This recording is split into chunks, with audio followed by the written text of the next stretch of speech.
Welcome, everyone, to House of the Unusual podcast. I'm your host, Joe Pavlansky. Yeah, you know who I am. We got Eddie this way over here, and you all know who Eddie is.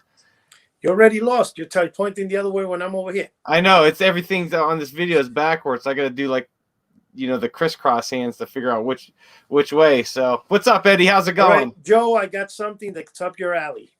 Up my alley. The United States government signed the new stimulus package. One of the inserts is they have 90 days in where they're going to reveal all U.F.O. related activities the government might have hiding. I believe it when I see it. Did you hear that, though? Yeah, I believe it when I see it. That's all you have to say about it? I thought you'd be excited.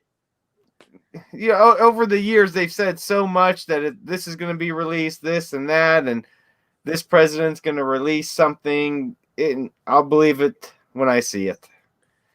Well, I'll be optimistically skeptic. Well, maybe the new president or whatever will probably either get abducted by aliens or he'll be one of them. You never know. He might already be. He's a clone. What's that? The rumors going around he's a clone.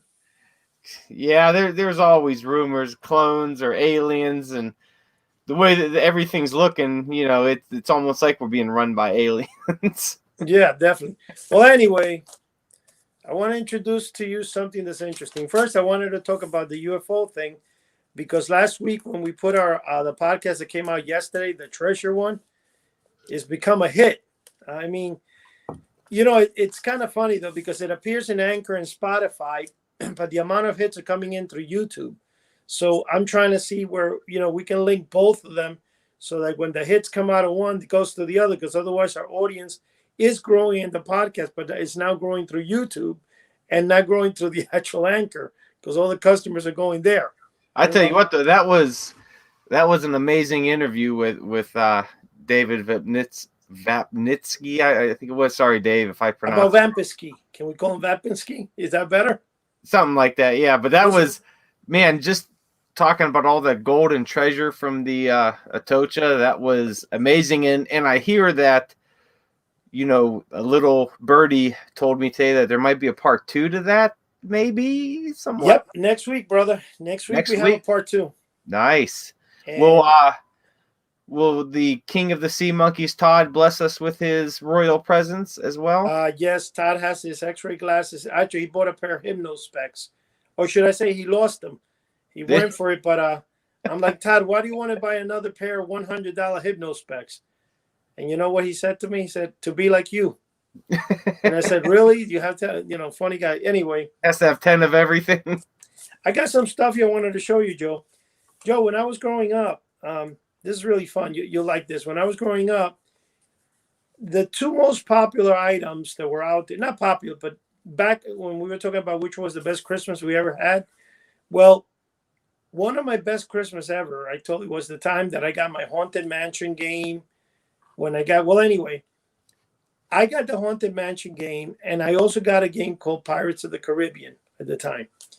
The excitement of this 2 things was that I fell in love with this model kits that I believe they were put out by Monogram, Revell Monogram, I think it was. And what they did is they had what they call SAP action. The model kits would actually move once you built them. My favorite was one called Dead Men Tell No Tales. I think it was. There was I remember seeing that. I remember that one. Yeah. Yeah, it was like a quicksand, and the skeleton is picking up the guy from quicksand. Mm-hmm. When you press the button on it, it would stand up, and the hand would come with him, and the poor guy got sucked in the quicksand. So that was very interesting. But anyway, I think someone redid those models a few years back. Joe, let me finish here. You're coming ahead of the game here. You're not letting me introduce. Okay. Got you. What now do you got? Come on, man. Okay. Let's see it, man. Let's see it. Here's what it is. It's been released by 2 different people. It's been released by Polar Lights, and I think the other one is Lindbergh. Okay. Now, Lindbergh is a very old company. Polar Lights is more like a newer one. They changed the name, of course, though. They call this the Jolly Roger Spoils. This would be, honestly, I forgot what the name of this one was, but if you have like an old comic book that has all the Pirates of the Caribbean and the Haunted Mansion kits, you'll see the name of this one here in particular. Here's a better better shot of what it looks like, except you get the reflection. Let me see if I can stop. See it? There you go. You know what? I want to say that somebody bought me one of those a few years back. I can't remember which one it was. I'd have Your to. wife. No, it might have been my father, but I think he found one at like an Ollie's or something on sale for a few bucks. I know it was a pirate one, but I can't remember which one. Was there one with like a big treasure chest? Yes. And I think what happens is that the pirate hits the treasure chest. When you hit the sap action, it's like a shovel, hits the top of the chest, and supposedly a chain breaks off. A skeleton pops up. I don't remember. I mean, I have it. In fact, I had all of them, and I lost in my fire. I lost about 4 of them. Like 3 from the house, the Haunted Mansion, Okay. and 2 from the Pirates. Now, my favorite of all was the one I told you, Dead Man Tell No Tales, I think it was. And this one here actually was called... Got my skull mug. This one was called something Pirate at the Helms. Because you see, you have the pirate here with the... well, actually, it's not at the helm. He's with a sunken treasure there somehow, see? Now who put out that one? Is that this is Lindbergh. Lindbergh put this one out. See? Lindbergh? See it up there? Okay. Now, the thing with this model kit, though, is like I said, they were, to me, very exciting as a kid. I had to go all the way to Chinatown, New York to get them. They weren't sold anywhere. Like, yeah, Toys R Us was 10 miles away from me at the time. So in Chinatown, they sold them, and they were like $3.95 or $4.95 each. And, my parents took me every time I went. I would get one. I was so excited because they were advertised in comics. I saw them, and I wanted them. Now, the Haunted Mansion one that's made out by Polar Lights, they call it of course, for copyright reasons, their line of products is called the Haunted Manor. And this is one that's very similar to the pirate one, I think. You see where the guy hits really the axe. Cool. I don't know if I've ever seen that one. Yeah, this one is called, it says Escape from the Dungeon. I forgot the name for the Haunted House one. I mean, the Haunted Mansion Walt Disney one. And that's what it's the same thing. Polar Lights. Yeah, this is Polar Lights. You see how that's this is the old emblem, like glow in the darks that you have in the Dracula you have. That's exactly the same star. It looks identically the same. Yeah, it looks like the same font and all that. Yeah, everything. So they just copy that right out there. Now, that's really cool. This coffin, believe it or not, when you go into the Haunted Mansion, I'm sure you've been in Walt Disney. It looks very much to the one that the hand is kind of opening and closing. Mm-hmm. But anyway, originally these kits were introduced in the early 70s. As what we were talking about the Haunted Mansion and stuff. Now, you got to get some paint and glue and put those together. I actually sent away. I think I got all the kits already again. I mean, I don't know why. But look at this one. Ready for this? Da-ta-da! Ta-ta-da! Is that a bar of gold? Ta-ta-da! It's almost a bar of gold. There you go. Oh, the Forgotten Prisoner. The Forgotten Prisoner. And this light up here just keeps reflecting. In fact, I think I have a way to just stop this light. There you go. Let me see. I don't know if I've seen one in the large box like that. Well, the Forgotten Prisoner, actually, the light is the reflection of the iPad here. So yeah, I think that you could see it better. See? Yeah. What year did that one out? Because who put that one out? Atlantic? No. This is new. This is just came out right now this month.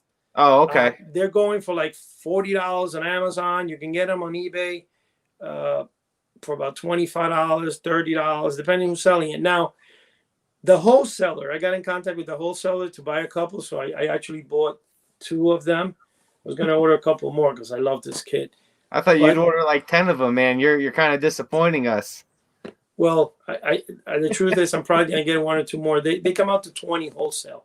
So anything over the wholesale price, I think you get 10% if you go a little more. But anyway, this when I was growing up, this square box were the ones that were out in the store.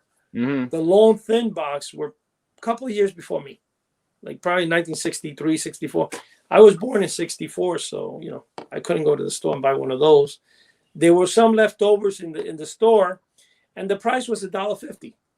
But what really threw me off is let's pretend this is your Dracula, which I thought you were going to send me for Christmas, but apparently you didn't. Yeah, it's on its way. Okay, let's say this was Dracula. Okay, what you would do with this thing is, I saw the box, I looked at what's in, and I heard. So I'm like, what's in here? It didn't tell me what it was. when you're 5, 6 years old, you don't know what a kid is. So I just saw Dracula that looked like the one from Abbott and Costello, and I wanted it. I was dying to get the box. It looked the box is what sold me. What the heck a kit was and model building, I had no idea at the time. So I purchased it for $1.50. And then when I got home, I put it together and I was like, that's what it is. But anyway, I was excited. But that's the box you have is my perfect, I would say, best toy I ever had as a kid that I purchased. The best toy I ever had is the 7-foot Ghost back here. Yeah. See it behind me? That's the best toy that I got that I ordered in the mail, but in the store, this would, I would say, not the Forgotten Prisoner, that, but later Nice. on, I saw the Forgotten Prisoner in Famous Monsters. And let's be honest, man, look at this artwork. Look at this thing. This guy is lost in a cave. They totally forgot him. And not only does he have the, let me see, yeah, so you don't get the reflection. Not only does he have the mouth open, but he's looking upward like he just lost all his life, just got sucked out. Yeah, that's it. Now I noticed on these boxes they have artwork on the back of them, correct? Yeah, they have artwork in the back, but you see, this kills me because when I built I have one that's built, but they put the head like this. You see how sometimes they just make it go to the side? Wait, yeah. Well, there it is. See, I don't like it that way. I like, and in fact, I got to be honest. I got to bring out mine because I got to show it to you. That is such an awesome, phenomenal job. I don't know how I feel about having the artwork on the back. I kind of like it. It looks really neat and kind of ties the box together, but I still like the vintage look of when there was nothing on the back of the box. Well, there's a problem. The reason this is done is for a reason. And just like they put Atlantis here, because if you take this and somebody with photographic skills sticks in here Aurora, they'll see a guy like Joe and go, "Hey, Joe, this is an original Aurora seal. Give it to you for $500. It's a bargain." And Joe goes, "Oh man, let me I'll be right back. Hey, Ed, can I borrow $500?" And then you buy it. So I think they do that on purpose, though, so that people know. I honestly, I know where you're coming from. I know exactly where you're coming from, but I don't mind this. No, it doesn't look bad at all. It doesn't. They use the same really font. nice. You see the same font. If you notice, the two companies, they must have taken an Aurora box and they just copied the font. You know, talking about plagiarism. You see, exact font and everything. But you know what? I grew up with that. I dig that. Now, those kits that were made, of course, I got to find a place where to put it now. The other thing that was sold back in the 70s. Now, this is not a 70s thing, but I wanted to show you when they put real pellet. We had a special on the pellet guns. Real pellet firing pistol. They actually sold you something like this. Now, when you look at this pistol as a whole, you know, you got to admit, man, it looks phenomenal. It looks great. There's only a problem. It's plastic, you know. But the feel of it and everything actually feels like the real thing. Yeah, that is pretty nice. You know, so that's what the Honor House used to sell. You know, used to sell pistols like this. I think I showed my originals, or I showed one of them in a past show. I'm not too sure. But then the other that was famous is the parchment paper treasure map. Well, you know what? I was able to get into the Library of Congress, and I got my own version of the Declaration, you see, in parchment. I know you were saying that you were trying to find a treasure in my map and you're gonna get nothing out of it. Well, you had your own. What was that movie where National Treasure? National Treasure. You had your own National Treasure hunt. I love that. That's one of my favorite. In fact, I love that movie because of that. I've seen it. Now here's a book I think you will like, Joe. Joe, I saw this book and you know I paid, I think it was like, gosh, $36 for it. When I saw it, I'm like, man, is that book something I really want? But look, Joe, look at it. Look at this book, bro. You know what? I got that book for my birthday in September, and it is phenomenal. What's it called? For everyone who can't see, the Art of Pulp Horror, an illustrated history. It is absolutely phenomenal, and the cover is a skeleton coming behind a woman shrieking in fear, and it looks just like it's from a pulp cover. Okay, I got a trivia question for you because I know you're the famous.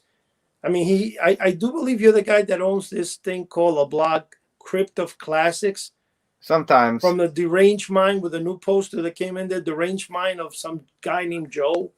Well, guess what?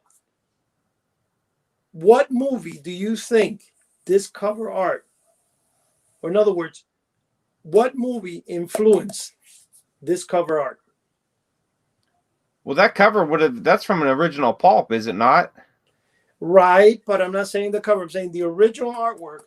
What do you think? What movie influenced the artist to paint this type of picture? Look at maybe House on Haunted Hill. This is before House on Haunted Hill. House on Haunted Hill is 1950 something. This is probably 1940s. There's an earlier film. I'm going to show you. Just pretend. In fact, oh my gosh, Joe! There's a woman opening the door, and a hand is coming behind her like this. I talk about Cat and the Canary. No. There is. Was this 20 questions now? The movie Boris Karloff starts in it. Old Dark House? The Old Dark House. Okay. Now, let me tell you the truth, Joe. Let's be honest. I never really heard of the film. I mean, I heard it many years ago, but I never bothered, I think there's a picture in here. I was going to look for it to show. I don't remember basically much about it. Okay. I mean, then I'm on Etsy one time, and this lady says to me, "Hey, can you blow for me? Can you blow up a big giant photograph?" And she sent me the photograph of the lady with the doors opening and the hand is there. I blew that thing up by 60 inches by 50. It was huge. Holy crap. When I saw it, I said to the guy, "Just do me a favor." He says, "Well, blow me up a second one." I had to, what an awesome post. Anything large like that looks phenomenal. But look at this. Do you remember all those cult? I mean, wait. Let me see. Wait. Okay, here you go. This is this end. Okay, you go here. You see all those, the ghost breakers, the ghost that walks artwork along. is just phenomenal on those old posters. This poster is, in fact, let me tell you, this book, I just can't believe the quality of the book, though. It's the eyes there. Look at that. This is from The Haunted and the Haunted. They did The Haunted and the Haunted is a long poster from a 1940s film. You don't know about it either, Joe? Joe, you're the movie quiz guy. The Haunted and the Haunted? The Haunted and the Haunted. No, You have your phone there? Look for that picture. The Haunted and the Haunted. Yeah. No, the Haunted and the Haunted. It's now. Let's see. That's one thing. A trivia question. Now, you're blowing my mind here, man. I thought you want to snap up this on this, man. I can't find nothing. The Haunted and the Haunted. There, oh, okay, I see. Yeah, right here. Let's see if I could bring it for everyone to see. Yes. I was going to apologize on behalf of Joe there. Look, see right here. Oh, it's the same. Look at that, Joe. Yeah. Joe, it's the Haunted and the Hunted. You said the Haunted and the Haunted. Oh, okay. I made a mistake. See? Well, here's my question to you. Help me, Todd. Help me if you're listening. Todd, help me. No. Next time we have the guy, Dave, with the treasure. You go, "Dave, just look into my eyes." And he looks in. We'll say, "Send us the 86-pound bar." Oh, wouldn't that be nice? We just want that 86-pound. We'll carry it for you. You don't have to worry about holding it. By the way, but the people that did that book, they also did another one. They have a couple. I think they have 3 or 4. I was going to order the others. With artwork, and it's really good quality. Like you said, really good quality books, and the pages are nice and glossy and full color. Photos are it's excellent for the price. The book is phenomenal. Mm-hmm. But here is an old Johnson Smith product that now I'm showing this random products here because it's leading to something very important that's in the works, just like Joe, a part 2 of the treasure hunt. And it might be called the curse of the Antocha.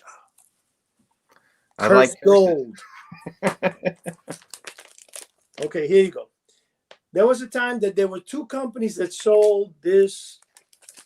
I think this is the 12-foot version of the hot air balloon. And then they sold the 6-foot version, the 9-foot. And Johnson Smith also had a UFO, which I purchased from the company here, Space Age Distributors, that made it. And I used to sell the UFO. In fact, I ran an ad for the UFO. Ironically, I worked on this ad for like 2 months, got it perfect down. When I run it in Boys Life magazine, some character around the world somewhere decided to run a similar ad with me. Really? It's like, why do you pick the same month as me, man? You know, like, mind your business. I'm the guy running the UFO ad. You got to leave. So anyway, I wanted to show this because this is fun. This is made of tissue, and it works in the principle that you're supposed to use this huge sheets of tissue and glue them with Elmer's glue. Oh, Let me be honest with you. Putting one of this together, yeah. that ain't going nowhere. I was trying to put one together one time, and by the time I got halfway, the glue didn't dry up quick enough, and the panels are like 10 feet long. I was putting together a UFO. Yeah, it sounds more threw it in frustrating the garbage, than anything. man. But anyway, I sold them for $29, and the Johnson Smith used to sell them for like $12. But I mean, we're talking the 70s, and we're talking the present. The present, this company actually changed hands about 4 or 5 times. Amazingly, they're still in business today. Oh, And wow. I got in contact with them about a few months ago.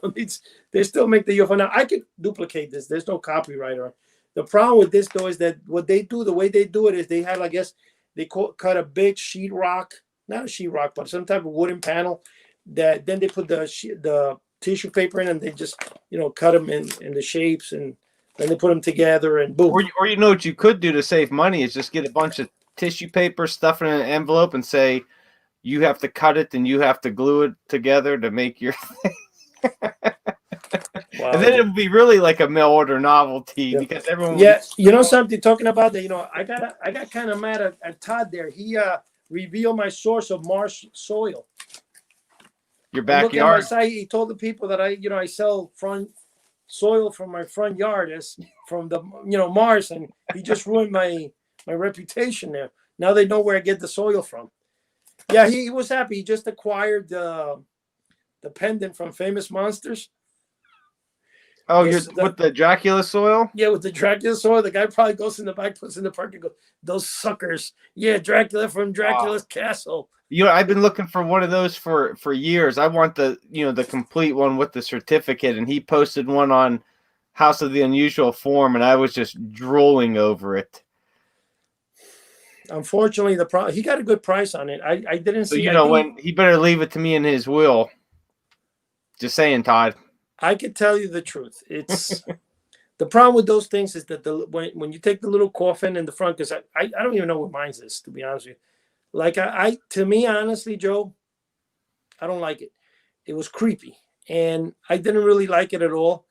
And mine, the pendant, with the chain, the pendant is on the chain. Yeah, it's like a little link. That link always opens up, and poof, the thing falls off, and you got to spend an hour trying to put it back on. Now, was there ever any research done into that to see where that soil actually came from? No, Joe. I really don't think anybody is going to do that, because could you imagine the cost of that? I mean, you would have to pay. I'm saying, was there anybody from the company or any paperwork that said, yeah, this is just soil we grabbed from the side of the building? Or I can do it. Here's what you do. No, here's what you do. Okay. No, nobody said that. Not that I know of. But I didn't know if there was anybody that came forth over the years, or if there's anybody that actually looked into it to say, hey, was this actually, was this actual soil from Transylvania that somebody, while they were over there on a trip brought over, or was this just a marketing gimmick, which it most likely was. But I just wonder if there was any concrete evidence to that. Well, in my agendas of life, where I traveled and learned, one day I bumped into a guy, and he sees what I'm doing. He goes, "Oh, wow, man." He says, "You know something? When I was a kid, did you ever hear the Pet Rock?" And I go, "Yeah." He goes, "My father owned a printing company. and he was over, I think he said Germany or what it was. He was Sweden or something like that.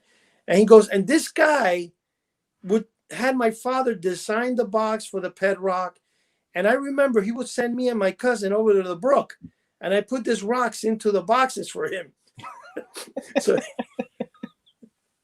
so you want to know what he did though? He gave me an original pet rock box.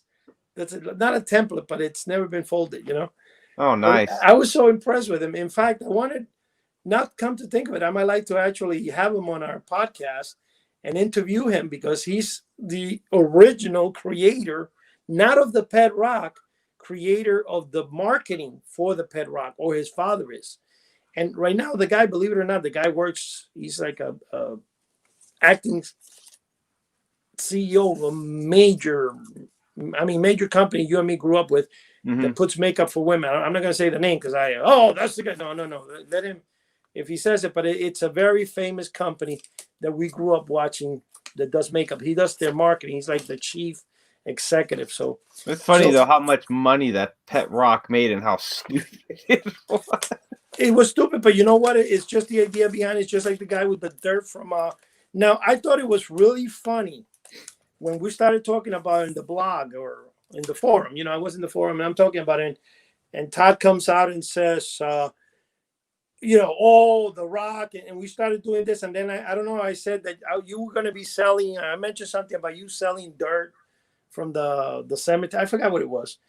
And in the process, when Todd sends me Yolanda from Trans Science Corporation, the people that make the sea monkeys, he sends me a welcome package from her and stuff. That, like a Christmas card. Did he send it to you? Did you get to see it? Well, I don't think so. She's taking a movie, and lo and behold, they're selling sea monkey sand. I'm like, oh my God. I was like, it was kind of funny because I said it as a joke, but he was laughing because it was crazy the way my joke was in reality something they were working on. And that's the same story of what I said. Anytime I've thought of something that was unique and I was going to do it, somebody copied me. Just well, like there's what was that? I think last year or a couple years ago, there was a guy in, I think it was China, who made millions off of selling cans of air. Have you heard that one? Yes, I heard that one, and I'll tell you why. Let me guess, you had that idea 20 years ago and never did. Joe, I told you about it when I met you. I was selling cans from someplace. I'm not telling you what, because I don't want it in the air because I'm going to bring it out soon. But it was a famous place not too far from us. And I had cans of natural, and the can anyway.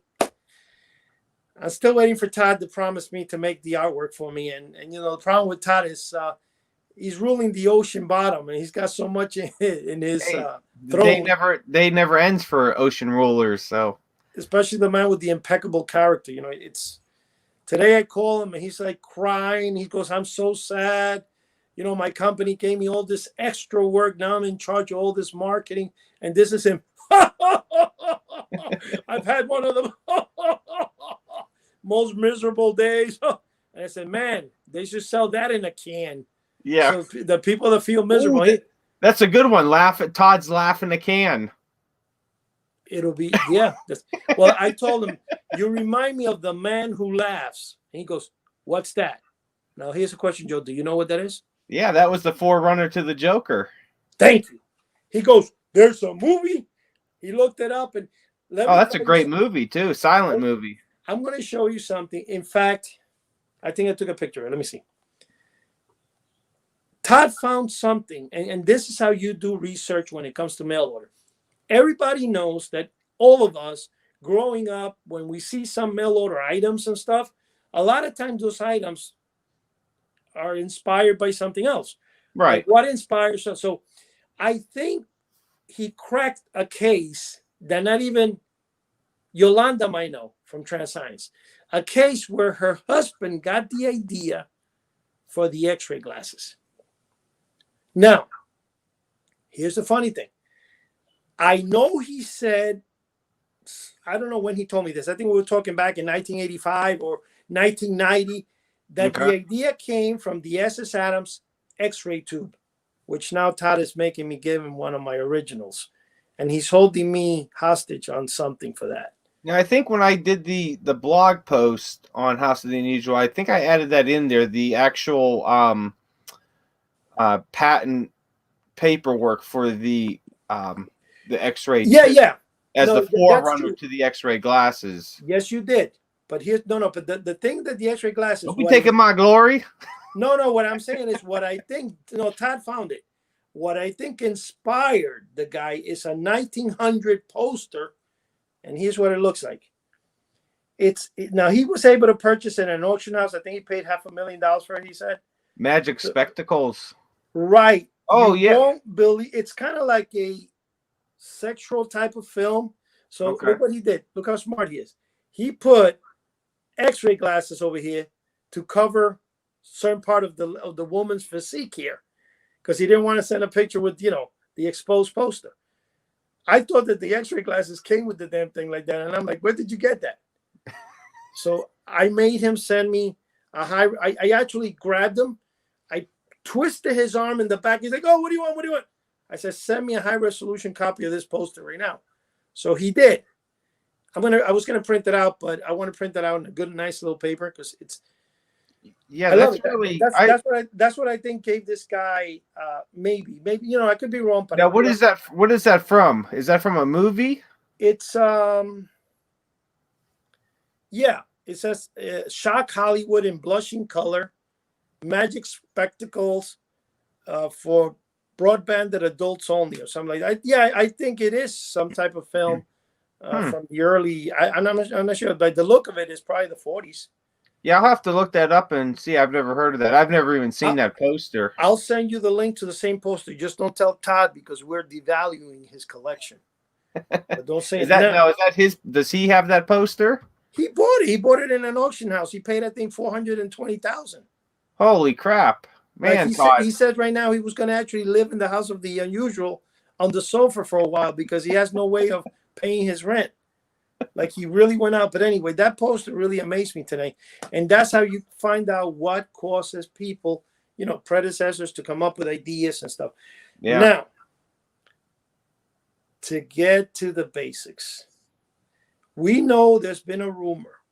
There's a channel out there that does mysterious things, and they're soon coming out. Ready for the title? What do you got? The show is called Ghost Ship Times Perilous Legends, or Perilous Legends. Perilous Legends. I like that. Yeah, the funny thing is when I asked a certain man named Joe, who's a writer, and I said to him, perilous, he goes, perilous. I don't even know how to spell the word. And then I bought it through Todd, and ironically, he tells me the same thing. How do you even spell it? And I said, wait a minute, are you guys kidding me? Anyway, you were saying it different. You weren't saying it perilous. You were saying peerless or something like that. No, I said perilous legend. Perilous legend. Okay, I might have said a little different, but here's the thing. Todd comes on, and he tells me, well, peril is when you're like in peril, but perilous means like you're out of peril. I said, no, Todd, it doesn't mean you're out. It's not less. It's like it's like you're in peril. You're waiting for something that's going to happen. You have a feeling, and you're in something. Yeah, it's peril, and I've heard someone months back. I got in a conversation with someone. And he kept saying something like peril. It like the He kept saying peril, and I'm like, what are you talking about, peril? And he's like, peril when you're in trouble. I said, you mean peril? He goes, yeah, peril. I'm like, no, it's it wasn't me. I know it wasn't me. And if you're trying to say, I'm telling you right now, no, it wasn't you. Was he talking about Pearl Harbor? No, it was another buddy of mine that was saying it. But last night when you were saying it, I'm like, what is he trying to say? And I'm putting it in my phone, trying to do all these different spellings. Even my phone's like, dude, this isn't a word. I'm like, what is he saying? And I'm like, oh, perilous. Oh, like then you caught on. And like the perils of Pauline. But this is called Perilous Legends. There we go. Perilous Legends, not perilous. And it's put out by a special trademark, Ghost Ship Times. Now, I know there's a guy, a friend of mine. he decided to put out Ghost Ship Times again. And man, this guy talked me into it. And you know what? I like the guy. The guy's a nice guy. You know what I mean? He looks like that little Italian mobster. You know, he's a nice guy. So I decided to go along with him. You know who he is, Todd? Anyway, don't tell nobody who he is. But in the process of putting a weekly show that's going to be involving each and every week a new legend of monsters and the unknown, and we're going to do heavy research in this. And by fact, Dave, the treasure diver, is going to start where he's going to take a map the first couple of weeks and decipher all the legends of the treasures that could have been in this map. That's also coming. So I'm going to just give Sounds very interesting. I don't want to say what map because I don't want people to jump already. They'll get the map and they'll go find the treasures for themselves. Yeah, this show and this channel, which has been, the channel is like 5 years old, but it hasn't broadcast anything in years because somebody was waiting. The producer of the channel was waiting for the time for a weekly show. So finally they came. So I think the first one might be called Ghost Ship Times. Don't try to say perilous. No, what are perilous legends? Okay, now you got me confused here. Yeah, that was my plan. The Curse of the Atocha. Sounds good, right? The first title will be the good, man, and everyone should know what the Atocha is by now if they listen to our previous podcast. That's what we talked about, the Atocha, for about an hour and the billions of gold and treasure that was found with it. A lot of people don't remember. I've actually talked to about 2 or 3 people that go, oh, yeah.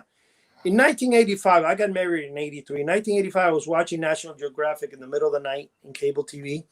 And they showed a group of people that they had just found a treasure.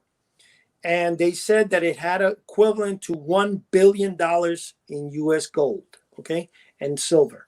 So they were bringing it up in the middle of the night, but they didn't want nobody to know their location. So they had to do it like after midnight. And I saw them carrying this on TV. They showed on, and also on the regular news, like I don't know if it was Fox News or ABC News. They showed the guys coming up with these buckets, 5-gallon buckets of paint filled with coins. And you know what? I was like, ugh. But yeah, anyway, catching gold fever. But along with the channel, when it comes out, there's going to be one exciting thing about it. We know a guy, strange guy. In fact, we don't really know who he is, but we know he comes out every 3 or 4 months with a strange unboxing. And he deciphers, man, this boxes that we don't know where it comes from. He just travels the world, wherever it is, to get strange boxes with strange contents that once revealed can change humanity. And I believe the name of that second box that's coming up, because I think they already did a previous one, is called, if I remember, the Roswell, New Mexico trunk. And you know what, Todd? I'm calling you Todd. You don't even hold the beard that Todd has. See, Todd, he got you on the mind. Yeah, Joe? Yeah, because he got that poster. He didn't give it to me. Joe, let me tell you. The Roswell U.F.O. trunk. That's going to be fun. I can't wait to see that episode when they unbox the contents of that trunk. I heard there's actual UFO pieces might be in it. That's rumor now. Well, rumors sometimes are true, sometimes not. So you never know. You never know what it could be. But now with the government, if the government exposes, maybe the box has more credibility for it. But anyway, for the people that start tuning into this new channel, they will get created by the mind of a deranged human being who holds a blog by the name of Crypt of Classics. You know, remember Channel 11 when it started going doom, doom, doom, doom, doom, doom, doom? You know, just like last week, Dave pulled that huge stone and brought it slowly across into the Ghost Ship Times. Man, who put together that beautiful cover? Now, of course, this is a sample, so the cover don't have this white line over here, you know. And when you open this, it has pages of case files of strange events, some with no answers or no human answers, all written by the same individual whose deranged mind put together such a great piece. And this is the first issue. And then there's always a novelty you can order from the back, never seen before. Look at the first one. What do we got Walking there? through a steel wall. Ooh. Look at that. You will walk through a steel wall. So not only would you prove that you're an alien, but you can walk through a solid steel wall in front of anybody. Definitely well worth grabbing Okay. the new Ghost Ship. Ghost Ship Times will be mailed to subscribers of the channel who donate. I think it's if I'm correct, they was talking about a $5 a month, basically $4.95 a month fee to help the channel produce its content. They will receive the subscription to Ghost Ship Times. Now, what is included with this little magazine? It's going to come in a government kind of envelope that says top secret on it. The first issue will include, if I'm correct, 4 never before published photos, real photos of UFOs, and a special gift that's going to be unique, out of this world. When I mean out of, it's actually physically out of this world. I'm not going to say what it is, but it definitely doesn't come from the world. Got definitely for subscribe space. and subscribe. They have to donate subscribe and receive your package to see what it is. Yeah, well, that's going to happen when the new show comes out, and it's going to air. And probably we have part 2 with Dave, and then Dave is going to let me know because he's the guy. Yeah, shortly after part 2, because Dave still has, man, he's just a wealth of information, and I know people are dying to hear more about the treasures. I mean, this guy is as little kids, we were always making our maps and running through the backyard pretending to find treasure, while Dave, he was actually out there. He's like the real Indiana Jones. He's like Indiana Jones of the ocean. That damn guy, man. Always wanted to be in his shoes. Yep. That's what makes me love the Pirates of the Caribbean so much. Who doesn't like the lore of buried treasure? Especially when it's cursed treasure. Yep. Remember, you got to forget the curse on it. So anyway, as we're talking here, this whole scenario that's taking place has got me excited because I'm actually can't wait to watch the shows myself. In fact, the last podcast was so good, I actually watched it 4 times.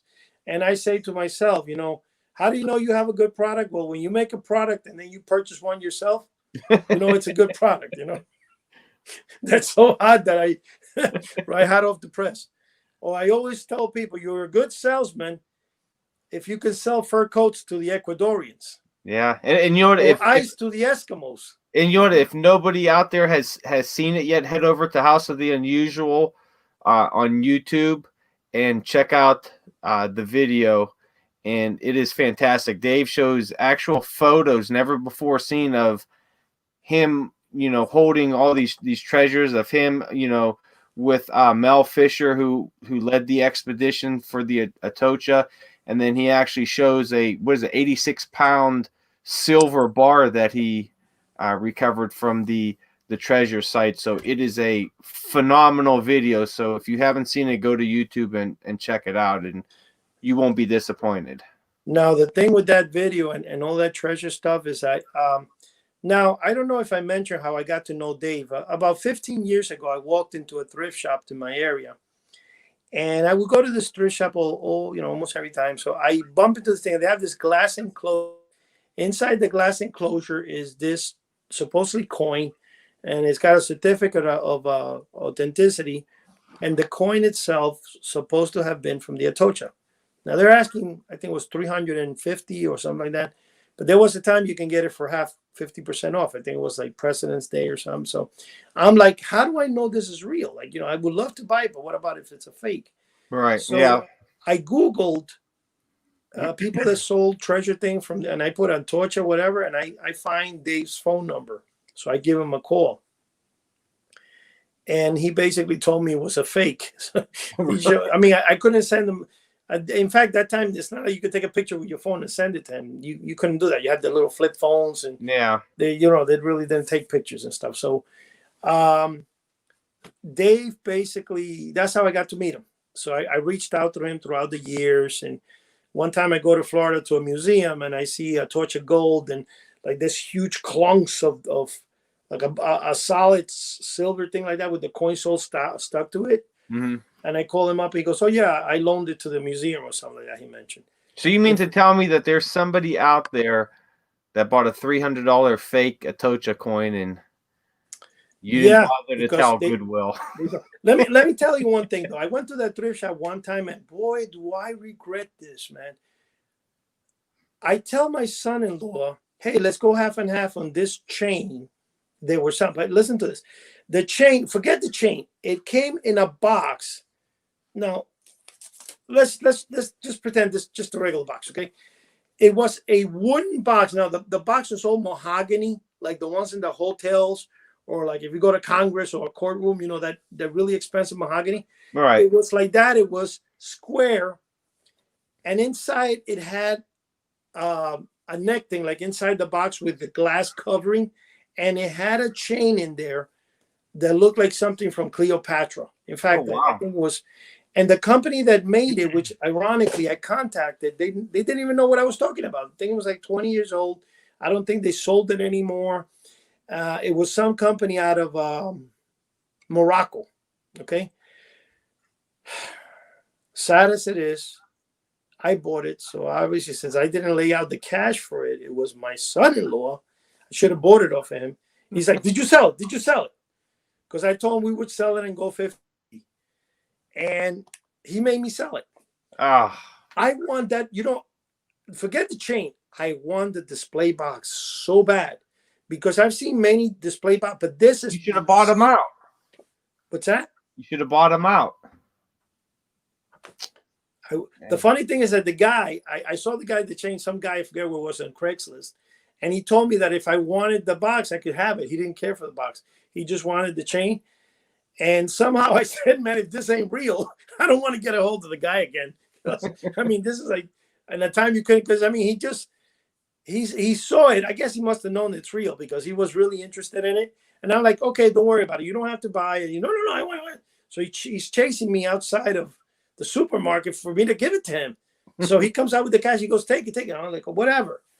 Anyway, that was phenomenal, man. I've never seen. I've looked on eBay, Amazon, display cases, museum. It's like the sad. You never got the box then, huh? No, it's like the sad part of my life that can never find those robot plans. I've searched the ocean bottom. I even went to your closet, Joe. I searched your closet and I couldn't find it. What were the robot plans that the guy put on the forum site? You didn't see him? Ooh. The dead silence. Yeah, they look like, I don't know what the robot plans really look like, but he had some on there. Now, you're talking about Todd. Todd has been talking to Dr. Saab. Yeah, it said robot and mechanical plans or something like that. No, he's talking about the plans for the Bartlett. Bartlett was a guy that he appeared in a movie back in 81 or 19. It was called The Force Beyond, and it was a movie that dealt with the world of tomorrow and showed all the futuristic flying cars and all that. Okay. So you see him flying across a pool or an ocean, and The Force Beyond, and this guy Herb Bartlett was his name. Herb Bartlett. He took that photograph and he was selling it in Popular Science, Popular Mechanics for years till he passed away. Then the wife obviously was there. So one time I called the wife and I asked her, "Hey, I bought the Herbert Bartlett, your flying saucer plans. Is it possible for me to duplicate them? Because I like to sell them. I'll pay you." And she goes, "Listen, Sonny, really nice old lady." She's like, "Look," she sent me a letter saying I could, which I have there somewhere, I could duplicate and sell them. So I did. and they're really nice plans. They're professionally done, engineered, that you can make the thing. And These ones? Yeah. Okay. Wait a minute. Yo, bring that back. That's in our forum, huh? Yeah, it says Guess monster. what? No, you don't have to tell me. The top part, that comes from either a Vic Lawson catalog or the Fun House, not Fun Factory. I'm sorry, no. It comes from a Vic Lawson catalog or Abracadabra Magic Shop. There is a catalog there that has the little haunted house and the things coming out of it that the guy Dr. Saab show. I know that is a fact because I've seen that ad a million times. So that's not your robot plans you're looking for? Those are the ones I ordered as a kid. Those are the ones sold by Abracadabra Magic Shop. And what Abracadabra has, like a Frankenstein, says, build your own monster. That's it. I have those plans. Oh, everybody has them. Nobody has the ones I need. They have the ones I don't want. So I can show you. In fact, I can tell you right now, just take any Vic Law. If you don't have, I'll even send you a picture of one. Vic Lawson, The House of a Thousand Mysteries, which, like I said, he's the predecessor to all these mail order novelty companies, I think, because he did most of them, and then everybody copied his stuff. But that plans that you see there, I sell them. Those are the ones in my eBay store. It says Bill 7-foot monster robot plan. In fact, it was kind of funny though, because I guess the best way to describe this is a bubblehead. I don't want to even call him an idiot. Looks at my freaking ad on eBay, sends away. I send them those plans. And here I am looking for the other set of plans for 40 years, right? And this guy, instead of saying, hey, because what happened was, when you relist on eBay, sometimes I had the ad of the kid, the robot inside the kid, or the robot and then the kid is inside, the one I'm looking for. But then I had a picture of the other ad, and I had a picture of what those plans look like. So in the relisting, eBay omitted those pictures. Sometimes eBay just gets me pissed when they do that. So they omit it. So the guy buys them, gets them. He thinks it's the other plans, which I'm looking for, and he gives me a negative feedback. He just goes, those are not the plans I had as a kid. Boom. I'm not like, is this guy an idiot? First of all, if he would have told me that they're not the ones and wrote to me, the first thing I would have said, here's a refund. They're yours for free. Tell me, what do you remember of the original plans? What did they look like? Yeah. But the idiot instead caused me to become, in fact, they even try to, look, sir, I'll keep it, I try to brown nose the guy because I really, but whatever. I don't want to. Some people just, they have to be negative like that. It's just a shame. But well, you know what? Sometimes people, and it's just like the guy. He buys the freaking jetpack. I want to build a jetpack. He gets it. Oh, that costs like $1 million to build. I want my money back. Did you really think you're going to build, unless you're an engineer, a set of plans? You're buying plans, dude. They're real plans. What are you going to take the $3 out of your sock and build a jetpack? Anyway, that was kind of funny though, because he, I still think, I'm like, what an idiot, man, because he could have become really good friends with me. I would have paid him for the information, but no. But anyway, no, those are not. But I didn't see that insert that you. Is that Dr. Saab who inserted that into the blog? Yes. Yeah. What is it, on the forum, the blog? Yeah, it's on the forum under the collection thing. I think he was asking you a question. Let's see. We'll bring the question up here so you could maybe finally answer it after it's been up for so long. And let's see. He asks, now that you brought up the 7-foot robot, are the ones below items you offered at one time? These were on eBay recently. Yeah, for me. They're the only ones Yeah, because he said, I think before that, hi, Eddie, I did have the plans from the Abracadabra Magic Shop as a kid. They were really poor from what I remember. My dad would not have been very happy when I removed the HVAC vent pipes from the heating system to make the legs and arms. It would have made a great Little Rascals episode. Yeah, that definitely would have made a great Little Rascals episode. I could see that. Yeah, absolutely. I actually wrote to Dr. Saab and stuff so that he could be on the show. He hasn't responded yet, but he does a lot of him and Todd do a lot of chatting back and forth. We'll have to get both of those on at the same time so that they could just have their little talk while we just just sit back and listen to them. Yeah, but to the question, if I think I answered already to Dr. Saab, which I have to go there and answer it now, is no, those plants are the ones he had as a kid from the Abracadabra Magic Shop. If he didn't remember them, all he has to do is look at them because he has them again. Now, if that was on eBay selling it, obviously somebody bought a pair from me and they copied it and sold it, because I know that's not my ad in particular, because I don't use the picture that he used there, which is the actual picture. And in fact, the picture that you showed there, if you look at the top, it says how to build a mechanical man. This is a robot. And that's the word that was used because mechanical man was the name for robot prior to the 1938 film that they coined the phrase robot. Okay. They used to call it, and then back in the early 1900s, it was called, I hate to try to pronounce the word because I know you're going to, automaton, or you know what I'm saying?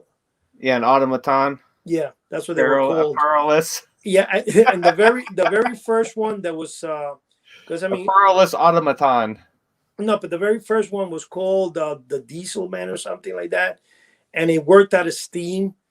I don't think I know it was destroyed, but they built an actual robot, and it was powered by diesel, and or steam. I'm sorry. Yeah, I think it was steam. Yeah, steam.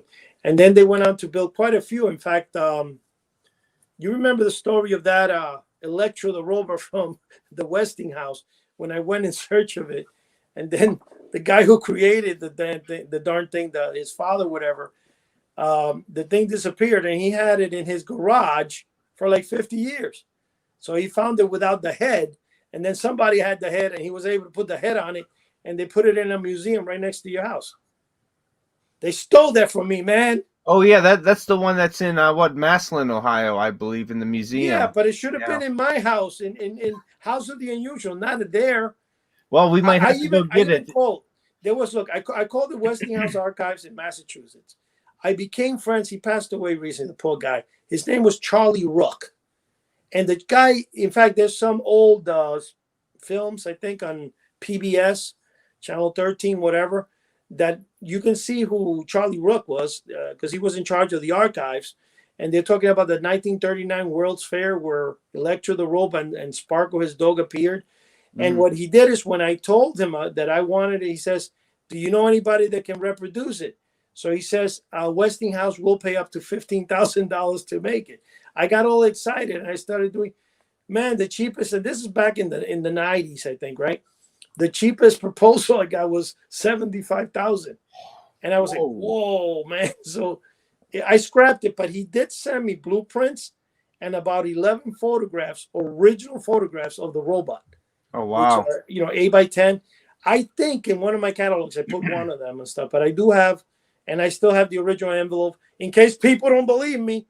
There's Charlie Rook, Westinghouse, and the year on it. Everything I say I have a copy. But not a copy. I have the original envelope with the because I saved the envelope with everything. So, well, Eddie, we have a minute and a half left, so let's do our end of show wrap up here. Yeah, so we'll get everybody their thank you for coming out and watching us or listening to us, however you're catching your House of the Unusual podcast. Be on the lookout for Ghost Ship Times, going to be out soon. Head over to houseoftheunusual.com. We have a great forum there with a lot of good conversations going on. It's free to join. You can meet some like-minded people and show off your collection or learn a little bit about some items you might not know. And then if you're listening to us on Anchor or something, head over to YouTube, House of the Unusual, and check out our videos for each of our podcasts. I believe this is our third one now that we are doing videos with our podcast now, so you could see off some of the items that we're talking about. So not only could you listen to our voices, but you could see our beautiful, shiny, smiling faces and see some of the cool items we got. Like today, Eddie was showing off a lot of very cool model kits. So check us out there, House of the Unusual, on Instagram, and every Wednesday at 3 a.m. Eastern Time, a new podcast drops. So make sure Yeah. you subscribe and give us a good like. So that's what we got tonight with 9 seconds, Eddie.